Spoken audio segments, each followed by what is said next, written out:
വയനാട് ഉരുൾപൊട്ടൽ ദുരന്ത ബാധിതർക്കായി ചെലവിട്ട തുക പുറത്തുവിട്ട് സർക്കാർ. ആകെ ചെലവഴിച്ചത് 108.21 കോടി. പരിക്ക് പറ്റിയവർക്ക് 18.86 ലക്ഷവും ശവസംസ്കാര ചടങ്ങുകൾക്കായി 17.4 ലക്ഷവും നൽകിയെന്നും സർക്കാർ കണക്ക്.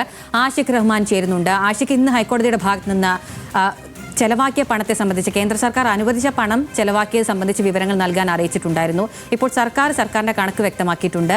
എന്തൊക്കെയാണ് ആ കണക്കിലെ വിശദാംശങ്ങൾ, വിവരങ്ങൾ? വലിയ വിമർശനം ഉയർന്നിരുന്നു. പ്രത്യേകിച്ച് ഈ ജനങ്ങൾ തന്നെ 750 കോടിയോളം രൂപ സർക്കാരിന് പിരിവെടുത്ത് നൽകിയിട്ട് ഇത്തരത്തിൽ ദുരന്തബാധിതർക്ക് ആവശ്യമായ സഹായം പോലും സർക്കാർ നൽകുന്നില്ല, അല്ലെങ്കിൽ സർക്കാർ 750 കോടി രൂപ ലഭിച്ചിട്ട് എന്ത് ചെയ്തു എന്നൊരു ചോദ്യം വലിയ രീതിയിൽ കഴിഞ്ഞ ദിവസങ്ങളെല്ലാം ഉയർന്നിരുന്നു. അതിനൊരു മറുപടി എന്ന നിലക്ക് കൂടിയാണ് സർക്കാർ ഇത്തരത്തിലൊരു കണക്ക് പുറത്തുവിട്ടിരിക്കുന്നത്. ആകെ 108 കോടി രൂപയുടെ ഒരു കണക്കാണ് നിലവിൽ സംസ്ഥാന സർക്കാർ ഇന്ന് പുറത്തുവിട്ടിട്ടുള്ളത്. ഇന്ന് ഉച്ചയ്ക്ക് വയനാട് ജില്ലാ കളക്ടറേറ്റിൽ നടന്ന യോഗത്തിലാണ് മന്ത്രി ഇക്കാര്യം പുറത്തുവിട്ടിട്ടുള്ളത്. ഇതിൽ ഏറ്റവും കൂടുതൽ പണം ചെലവഴിച്ചത് നമുക്കറിയാവുന്ന പോലെ ഭൂമി ഏറ്റെടുക്കാനാണ്. കൽപ്പറ്റ എസ്റ്റേറ്റിൽ ടൗൺഷിപ്പ് നിർമ്മാണത്തിനായി ഭൂമി ഏറ്റെടുക്കാൻ വേണ്ടി ഏകദേശം 44 കോടി രൂപയാണ് സംസ്ഥാന സർക്കാർ ചെലവിട്ടിട്ടുള്ളത്.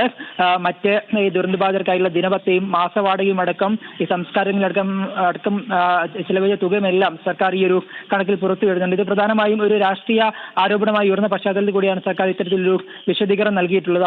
ആകെ ഏകദേശം 780-90 കോടി രൂപയ്ക്ക് മുകളിൽ സർക്കാരിന് പണം ലഭിച്ചിട്ടുണ്ടായിരുന്നു അറിയിച്ചിരുന്നു. അതിൽ എത്ര രൂപ സർക്കാർ ചെലവഴിച്ചു എന്നൊരു ചോദ്യം വലിയ രീതിയിൽ ഉയർന്നിരുന്നു. അതിനുള്ളൊരു മറുപടിയാണ് സംസ്ഥാന സർക്കാർ ഇതുവരെ ചെലവഴിച്ച തുക സർക്കാർ ചെലവഴിച്ചിട്ടുള്ളത്. മറ്റു തുകയുമായി ബന്ധപ്പെട്ട ഏകദേശം 380 കോടിയോളം രൂപ ടൗൺഷിപ്പ് നിർമ്മാണത്തിനും മറ്റാവശ്യങ്ങൾക്കുമെല്ലാം സർക്കാർ ചെലവഴിച്ച കാര്യം നേരത്തെ തന്നെ പുറത്തു വന്നു. എന്തായാലും ഇതൊരു വ്യക്തത കൂടിയാണ്. പ്രത്യേകിച്ച് വലിയ രീതിയിൽ ദുരന്തബാധിതർക്കും ആവശ്യം ഉന്നയിക്കുന്നുണ്ട്. ഇത്രയും പണം ലഭിച്ചിട്ട് എന്തുകൊണ്ട് എത്ര തുക തങ്ങൾക്ക് ചെലവഴിച്ചു, എന്തുകൊണ്ടാണ് സർക്കാർ തങ്ങൾക്ക് ആവശ്യമായ സഹായം നൽകാത്തതെന്നൊരു വിമർശനം വലിയ രീതിയിൽ ഉയർന്നതിന് പിന്നാലെയാണ് സംസ്ഥാന സർക്കാർ എന്തായാലും ഈ വിഷയത്തിൽ ഒരു വ്യക്തത വരുത്തിക്കൊണ്ട് ഒരു സഹായത്തിന്റെ കണക്ക് തന്നെ പുറത്തുവിട്ടിട്ടുള്ളത്. വലിയ വിമർശനങ്ങൾ ഉയരുന്നതിനിടയിലാണ് ഇപ്പോൾ വയനാട് ഉരുൾപൊട്ടൽ ദുരന്ത ബാധിതർക്കായി ചെലവിട്ട തുക എത്രയാണെന്നത് സർക്കാർ പുറത്തുവിട്ടിരിക്കുന്നത്. ആ വിവരങ്ങൾ നൽകുകയായിരുന്നു ആഷിഖ് റഹ്മാൻ.